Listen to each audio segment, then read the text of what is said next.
My morning coffee tastes bitter today. 10 years to the day since I joined Blake Medical Supply, and Seattle's gray skies match my mood. I'm staring out my apartment window when my phone buzzes. Mother. I consider letting it go to voicemail, but habit wins out. I don't answer in time. The notification pops up and I tap to listen. Samantha. My mother's voice fills the kitchen, clinical and detached. We've decided to restructure the company. You're no longer part of it. Expect a call from our attorney. The coffee mug slips from my fingers. It shatters on the tile floor, dark liquid splashing across my bare feet. I don't feel it. All I hear is Grandpa Thomas's voice from years ago. Remember, Sam, this business is our family's heart. Protect it like your own. 10 years, a decade of 60-hour weeks, missed vacations and postponed relationships. 10 years of proving myself while my brother Derek coasted on charm. 10 years of my life poured into spreadsheets and supplier negotiations. And they cut me out with a voicemail. I grab a dishcloth to mop up the coffee, my hands shaking. They didn't even have the decency to tell me face to face. No discussion, no warning, just erased. I pick up my phone, staring at the screen until my vision clears. I type a single-word response to my mother. Understood. The trembling in my hands stops. My thoughts drift back to that winter afternoon in Grandpa's study. The fireplace crackling as he laid out his succession plan. Roger gets 35%, Linda, 20%, and you, Samantha, 45%.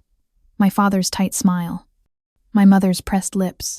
Derek storming out when he realized he'd been excluded entirely. I need someone with a head for business, Grandpa had said, his weathered hand squeezing mine. Someone who'll put the company first. I did put it first. Turned down Deloitte's offer a corner office in Chicago with a 6-figure salarito manage our family's finances instead. Made the company my identity, my purpose. During the lumber shortage last year, I remembered the quiet pride in Grandpa's eyes when I found alternative suppliers in 24 hours. When 3 manufacturers went under during the pandemic, I kept us afloat. My phone rings again. Mother. Samantha, you need to be reasonable about this restructuring, she says without preamble. We've been considering it for months. It's nothing personal. A laugh escapes me, sharp and unfamiliar. I've been reasonable for 10 years, Mother, including when I put in $60,000 of my own money during COVID to keep everyone employed. Was that part of your calculations? Now you're just being dramatic. I expect full documentation from the attorney, I say, my voice steadier than I feel. Goodbye. I hang up before she can respond. My hands have stopped trembling completely now. I walk to my home office and pull up my financial records. 10 years of personal investments into the company, loans never repaid. Bonuses promised but never delivered. All meticulously documented. My phone pings with a text from Dad. Your mother says you're overreacting. Let's talk when you've calmed down. I set the phone aside without responding. Mother's number flashes on my screen twice more before going silent. They've always done this, tag-teaming me into submission. Not this time. The company was supposed to be my legacy, my future, my place in the family. Now I see the truth that's been staring me in the face for years. I was never valued for who I am, only for what I could provide. I open my laptop and begin to type. The company might be lost to me, but I still have my 45% ownership, and I'm not giving that up without a fight. That same week, I nearly dropped my morning coffee the second time, in 2 days when my LinkedIn notification pings. My thumb hovers over the screen before I tap to open it. The image loads and my stomach clenches. Mother stands beside Derek and a man I've never met, all 3 grinning in front of our company logo. The stranger's hand rests on Derek's shoulder with the easy familiarity of a long partnership. Blake Medical Supply announces a bold new strategic alliance with Meridian Ventures to take the company into its next chapter, reads the caption. My brother's wide smile seems to mock me through the screen. I set my mug down carefully. Not a word to me. Not a single courtesy call about decisions affecting my 45% stake. The timestamp shows the post went live yesterday, hours before Mother's voicemail. The room tilts slightly. This wasn't an impulsive decision. This was calculated, planned, orchestrated while I worked 60-hour weeks keeping the business solvent. My phone rings with an unfamiliar number. Samantha Blake, I answer, voice steadier than I feel. Miss Blake, Jim Forrester from Meridian Ventures. Your mother suggested I call to discuss our partnership moving forward. 20 minutes later, I'm on a video call with Mother, Derek, and Forrester. The office behind Derek is minier was. Family photos I selected still hang on the walls. My leather chair creaks as he rocks back and forth. Let's cut to the chase. Mother begins before I can speak. Meridian's capital injection will allow us to scale operations by 40% in the next fiscal quarter. Without consulting the majority stakeholder? I ask. Derek rolls his eyes. We don't need your permission for exploratory talks, Sam. You need my signature for anything binding, I counter. Forrester clears his throat. Linda assured me the ownership structure wouldn't impede our timeline. I'm curious about that timeline, I say. How long have these talks been underway? Mother shifts in her seat. A few months. We wanted everything properly positioned before bringing you in. Positioned, I repeat. Like my replacement? Derek laughs. Come on, Sam. You're just the finance person. We need strategic vision now. Vision for what exactly? I ask, struggling to keep my voice level.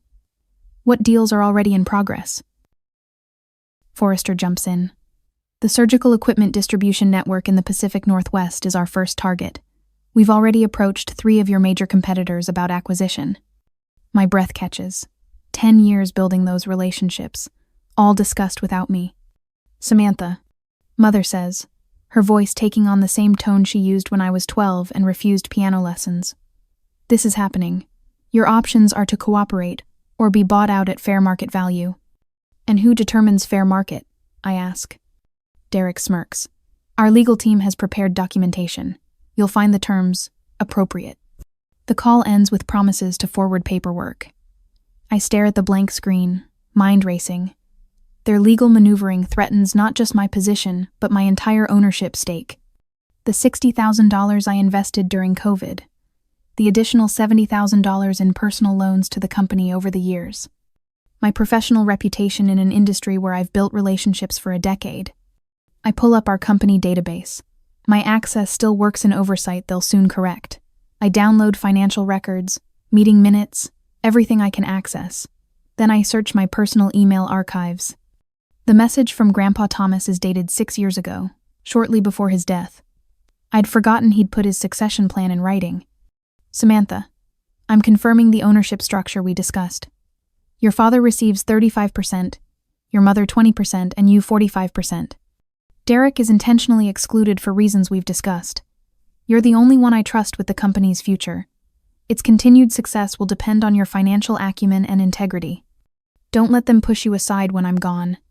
The words blur as tears well up. I'd honored his wishes, pouring my life into Blake Medical Supply while they plotted behind my back. As I read my grandfather's words from years ago, I wonder if I should fight to keep my place in the company he entrusted to me, or if walking away would actually honor his legacy more. Sometimes the hardest choice is knowing when to stand your ground and when to find a new battlefield. What would you do when the people who should value you most clearly don't? I wipe my eyes and open a new email. Subject line, request for legal consultation. The first step in whatever comes next.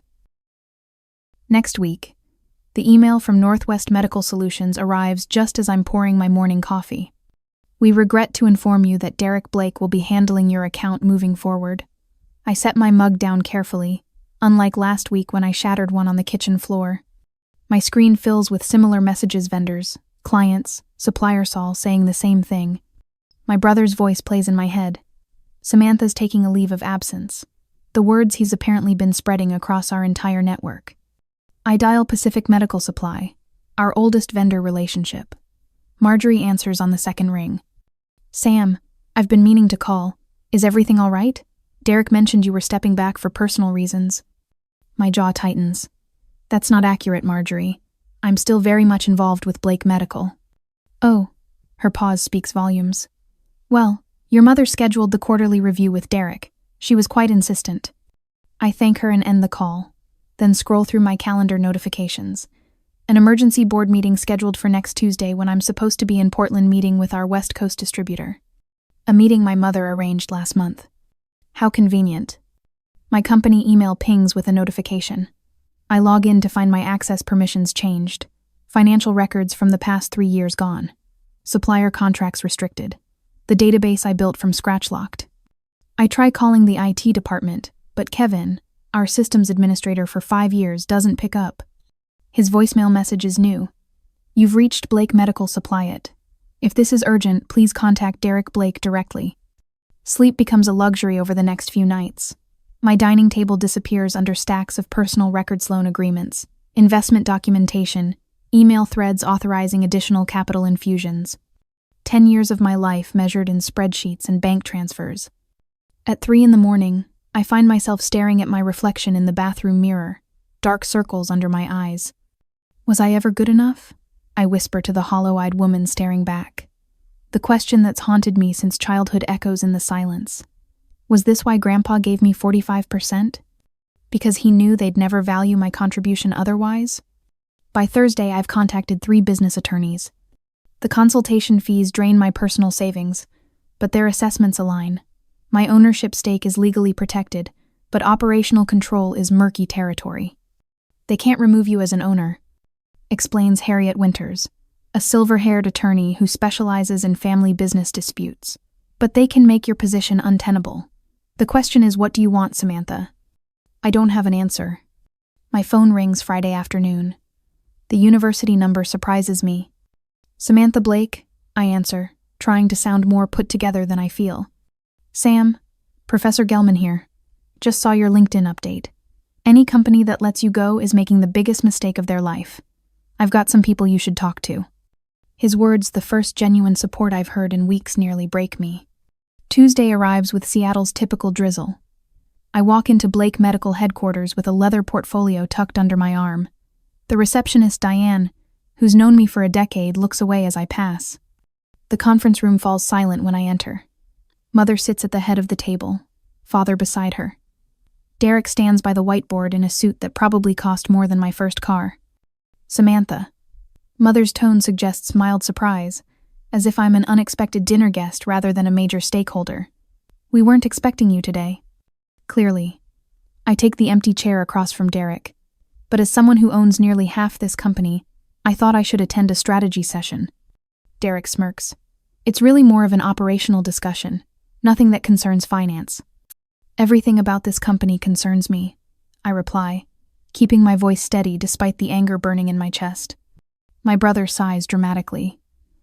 This isn't personal, Sam. It's just business. It became personal when you tried to erase 10 years of my life. The words come out calmer than I feel. Mother taps her pen against the table. No one's erasing anything, Samantha. We're simply restructuring for efficiency. I unlock my portfolio and remove a stack of documents, placing them on the table with deliberate care. Then let's discuss efficiency. Here's every personal investment I've made into Blake Medical Supply. $60,000 during COVID. $45,000 to upgrade the inventory system in 2019. $25,000 in emergency capital when we lost the Jefferson contract. I slide another document forward. And here's where you promised to reimburse me, signed by both of you. The color drains from my father's face. Mother's pen goes still. Derek attempts to recover. Anyone can contribute money. Strategic vision is what? I have copies for everyone, I continue, distributing the documents methodically, including notes from our last board meeting where you approved my proposal to restructure vendor contracts, a move that saved us 18% in quarterly costs. For the first time, I see uncertainty flicker across my brother's face. In this moment, watching them shift uncomfortably in their chairs, something inside me settles. I've spent a decade seeking their approval, trying to prove my worth through sacrifice and competence. But their validation was never the point. My grandfather knew that when he drafted his succession plan. I don't need them to recognize my value. I know what I've built. By Friday, Harriet has assembled a team. Her associate Marcusa, financial forensics specialist, helps organize my documentation into what he calls an irrefutable record of contribution. Professor Gelman introduces me to 2 former students who specialize in business valuation and acquisition. Family business disputes are unfortunately common, explains Elise Chen, a shrewd consultant with 20 years of experience. But you're in a unique position with your ownership stake. I nod, feeling strangely lighter than I have in weeks. I'm starting to see that. The weekend passes in a blur of spreadsheets and legal consultations. I build a comprehensive portfolio documenting the company's true value, including aspects my family doesn't fully understand. The proprietary ordering algorithm I developed, the customer retention strategies that increased our recurring revenue by 32%, the tax restructuring that saved us 6 figures annually. You realize you're the only one who truly understands this company's finances, Marcus observes, reviewing my analysis. Sunday evening, I meet with Harriet at her office. The Seattle skyline glows against the darkening sky as I hand her the completed portfolio. "What's next?" she asks. I look out at the city lights, feeling certainty settle into my bones. "I think I've found the perfect buyer for my 45% stake." Her eyebrows lift. "That was fast." "I've spent 10 years learning the value of what I built," I reply. "It's time someone else did too." 3 days later, the coffee tastes different this morning, stronger, more purposeful. I'm sitting at my kitchen table reviewing profiles of investment firms that specialize in family business disputes. My attorney, Caroline, sent them over last night with a simple note. "These people understand what you're going through." I spread the documents across the table, methodically sorting them by industry experience. 3 private equity groups rise to the top of my stack each, with impressive track records of stepping into messy family situations and establishing proper governance. Blake Medical Supply isn't just a company. I explained during my first video call with Northridge Capital. My grandfather built it to help people. Quality medical equipment at fair prices. The lead partner, a silver-haired woman named Eleanor, nods thoughtfully.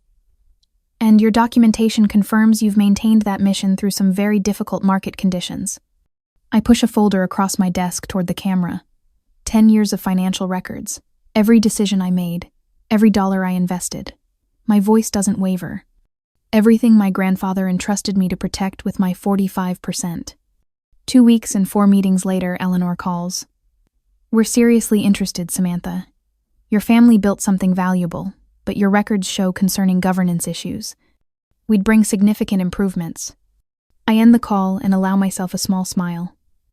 The first part of my plan is working. The next morning, my bank notifies me of unusual activity. I log in to find my access to the company accounts has been revoked. Mother has made her move. When I forward the notification to Eleanor, her response is immediate. This raises several red flags for our due diligence team. We'll need to conduct a more thorough review of all financial controls.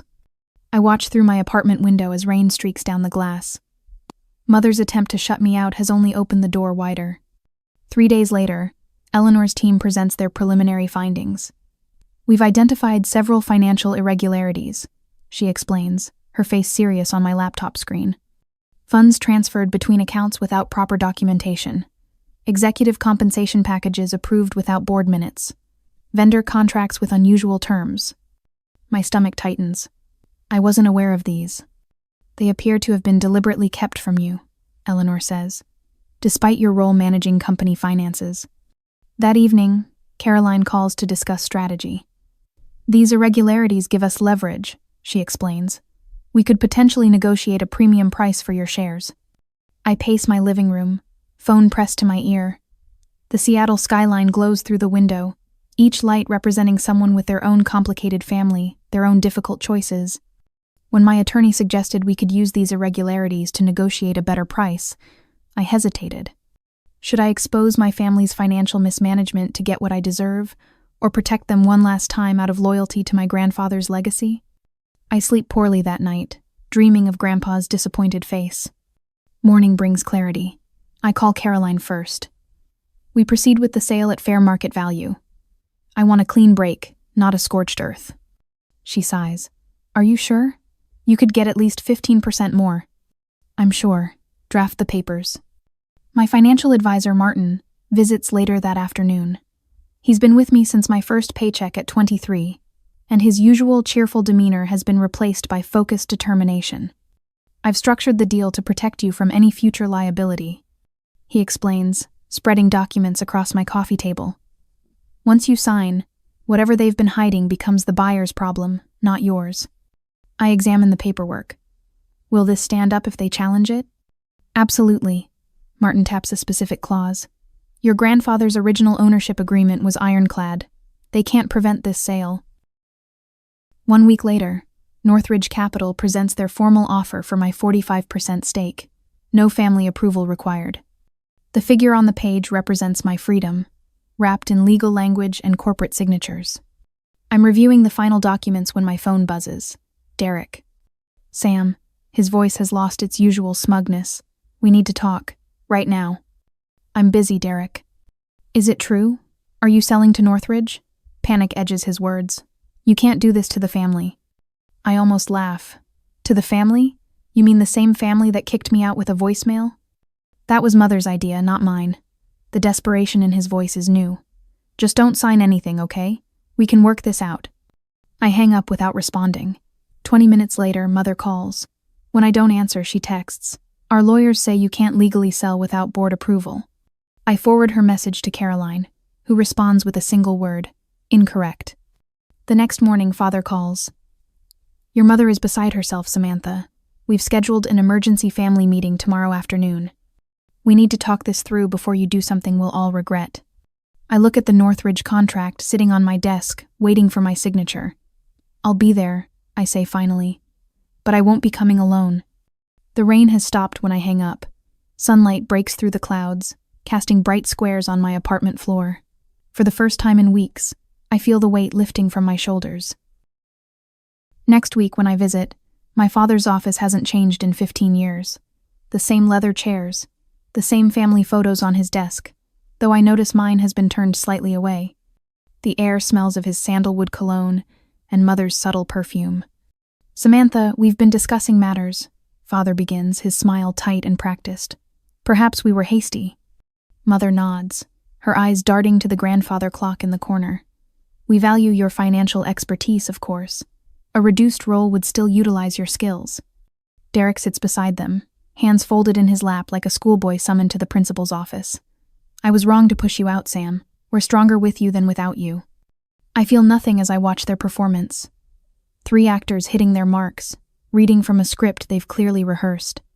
The investors you're talking to, Father continues, lowering his voice. They don't understand our business. They'll strip it for parts.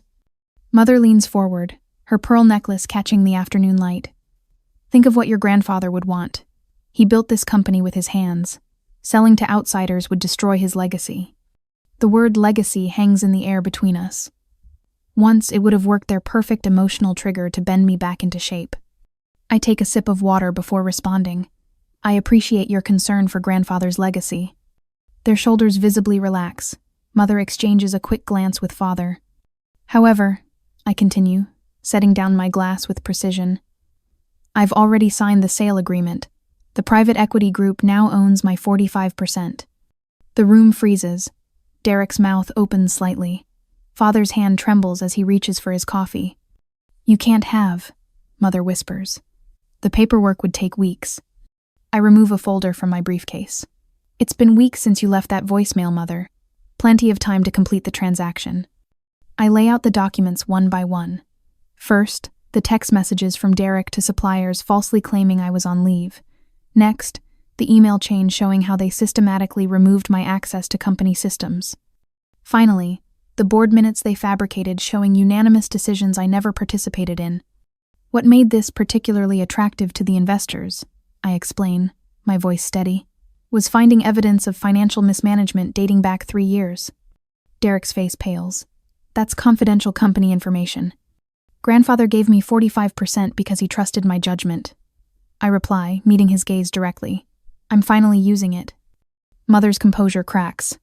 You've betrayed this family. No, I say quietly. You taught me exactly what family means to you. 2 days later, we gather in the company's conference room.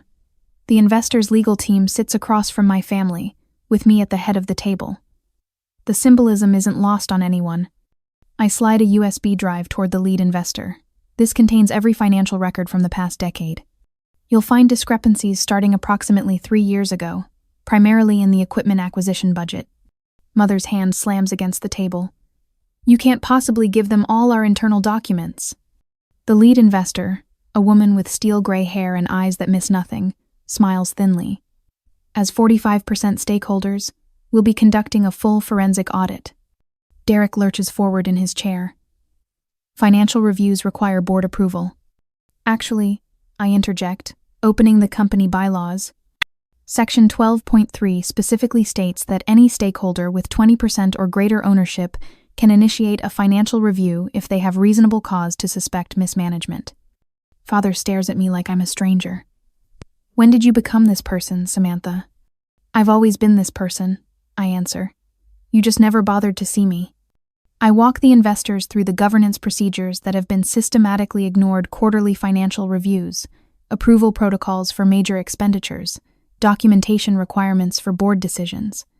These aren't arbitrary rules, I explain. They're protections grandfather put in place to ensure the company's longevity. The investors nod approvingly. Derek checks his phone repeatedly, panic evident in every movement. Mother sits rigid, her knuckles white around her leather portfolio. As the meeting concludes, I stand to leave. I wish you all the best. No one responds. That night, I turn off my phone and sleep better than I have in months. When I wake and check my messages, I find 97 missed calls from various family members and company executives. My email contains a formal notice. The investors have frozen all financial activity pending completion of their audit. One text from Father stands out among the others, sent at 3:17 a.m. What have you done to us? I look out at the Seattle skyline, the morning light turning the clouds pink and gold. For the first time in 10 years, I don't immediately think about inventory reports or supplier negotiations or how to manage my family's expectations. Instead, I think about possibilities. I type a single response. What you taught me to do. Then I turn off my phone and begin packing for a long overdue vacation. A year later, sunlight streams through the windows of my new consulting office, casting golden rectangles across the polished oak desk. I adjust the framed business license on the wall, the reflection revealing a version of myself I barely recognize from a year ago, shoulders relaxed, eyes clear, posture unburdened. My assistant knocks softly before entering. Your 10 o'clock is here, Miss Blake. Another family business looking at succession planning. Perfect timing, I say, closing my laptop. And Jill, remember what we discussed about the Blake medical supply inquiries? She nods knowingly. Refer them to their new management team. You're fully booked. As she leaves, I straighten the business cards in their holder. Samantha Blake, Family Business Succession Specialist, not CFO of Blake Medical Supply, not the family fixer. Not the invisible backbone, just me, offering what I've always been good at without the emotional manipulation tax. Last week's industry newsletter featured my case study on equitable ownership transitions. 3 companies have called since, valuing insights that my own family dismissed for a decade. The article didn't mention Blake Medical Supply by name some wounds heal cleaner without picking at them. My phone buzzes with a text from my attorney. BMS undergoing major restructuring. New investors implementing changes. Thought you should know. I feel a surprising tug of sympathy. Not regret. The difference matters. 10 years ago, I would have rushed in to fix it. Today, I understand some things need to break, to be rebuilt properly. I type back, thanks for letting me know, then set the phone face down. The morning sun shifts, lighting up the framed email from Grandpa Thomas on my wall. You've always understood that business is about more than numbers, Sam. It's about legacy, what we build that outlasts us. I run my finger across the frame's edge. He was right, just not in the way I'd interpreted it. Legacy isn't preserving institutions at all costs. It's preserving principles, even when the vessels containing them falter. That evening, I host a small dinner at my favorite waterfront restaurant. Just 4 of USME attorney Rachel, my financial advisor Martin, and Dr. Forrester, my business professor turned mentor. The people who stood beside me when standing alone became too heavy. Rachel raises her glass, to valuing yourself enough to walk away from those who don't. We clink glasses as the sunset paints the harbor water crimson and gold.